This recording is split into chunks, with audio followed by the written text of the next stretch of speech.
বৃহস্পতিবার তিনি বিজেপিতে যোগদান করবেন আগেই জানিয়েছিলেন কলকাতা হাইকোর্টের প্রাক্তন বিচারপতি অভিজিৎ গঙ্গোপাধ্যায়। বিচারপতির পদ থেকে ইস্তফা দেওয়ার পর সাংবাদিক সম্মেলন করে তিনি জানান, বিজেপিতেই আপাতত যোগদান করছেন তিনি।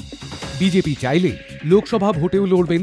পূর্ব নির্ধারিত কর্মসূচি অনুযায়ী বৃহস্পতিবার 11টা নাগাদ অভিজিৎ গঙ্গোপাধ্যায়ের সল্টলেকের বাসভবনে যান বিজেপির বিধায়ক অগ্নিমিত্রা পাল, সঙ্গে ছিলেন বিজেপি নেতা সজল ঘোষ।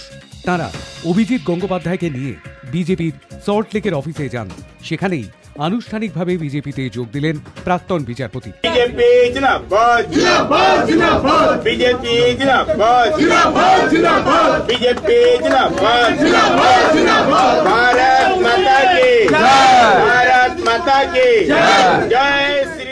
অভিজিৎ গঙ্গোপাধ্যায়ের বিজেপিতে যোগদান কর্মসূচির মঞ্চে ছিলেন দলের রাজ্য সভাপতি সুকান্ত মজুমদার, রাজ্যের বিরোধী দলনেতা শুভেন্দু অধিকারী, রাজ্য বিজেপির কেন্দ্রীয় পর্যবেক্ষক মঙ্গল পাণ্ডে, সাংসদ লকেট চট্টোপাধ্যায়, বিধায়ক অগ্নিমিত্রা পাল সহ অন্যান্য নেতৃত্ব।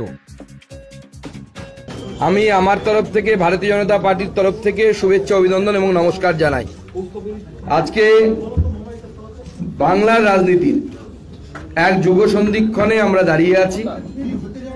আজকে এক বিশিষ্ট ব্যক্তি, আপনারা যাকে সবাই চেনেন, যিনি আগেই ক্লিয়ার করে দিয়েছেন যে জাস্টিস গাঙ্গুলি, তিনি আজকে আমাদের পার্টির সাথে যুক্ত হতে চলেছেন, মোদিজির পরিবারের সদস্য হতে চলেছেন, এক্স জাস্টিস অবশ্যই। তো উনি ন্যায়ের জন্য, অন্যায়ের বিরুদ্ধে যেভাবে লড়াই করেছেন, ওনার জাস্টিস পদটা হয়তো এই মুহূর্তে নেই, কিন্তু জনগণের হৃদয়ে উনি জাস্টিস গাঙ্গুলির রূপেই পরিচিত থাকবেন বলে আমার মনে হয়। আজকে জাস্টিস গাঙ্গুলি আমাদের মাঝে যোগদান করতে চলেছেন এবং আগামী দিনে ভারতীয় জনতা পার্টি তাকে সর্বতভাবে, অর্থাৎ ইলেকটোরাল পলিটিক্স এবং তার সাথে সাথে অন্যান্য জায়গাতে ওনার ব্যবহার করবে।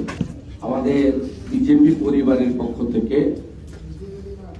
এই রাজ্যের সাধারণ মানুষের মেরুদণ্ড সোজা করে লড়াই করা এক ব্যক্তিত্ব, আপোষহীন সংগ্রামী মানসিকতা নিয়ে আর্ত মানুষের বিরুদ্ধে সর্বস্তরের, বিশেষ করে বেকার যুবকদের প্রতারণার বিরুদ্ধে যিনি সোচ্চার কণ্ঠস্বর, তার পরিচিতি নতুন করে দেওয়ার কিছু নেই।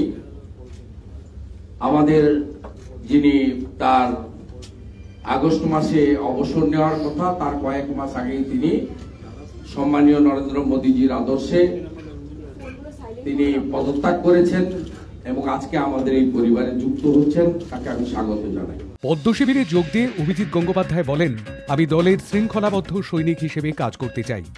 আজ আমি একেবারে একটা নতুন জগতে পা দিলাম এবং এই সর্বভারতীয় দলে,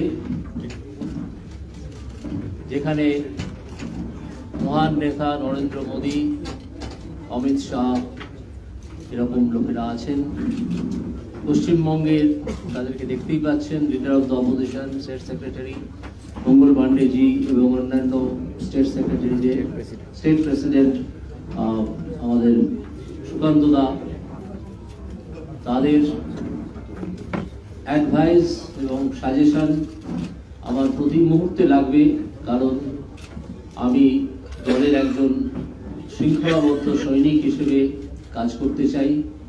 যে দায়িত্বই আমাকে দল থেকে দেওয়া হোক না কেন, তা যথাযথভাবে পালন করতে আমি প্রতিজ্ঞাবদ্ধ এবং আমি তা করব।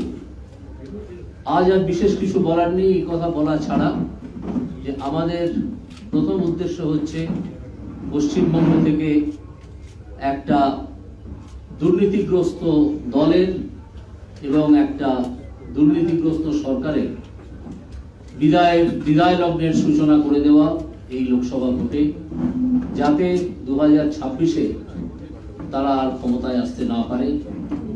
বিজেপির ক্ষমতায় আসা খুব দরকার, বাংলার প্রয়োজনে, এবং একজন বাঙালি হিসেবে আমি অত্যন্ত কষ্ট পাই যখন দেখি যে বাংলা ক্রমাগত পিছিয়ে পড়ছে আর পিছিয়ে পড়ছে।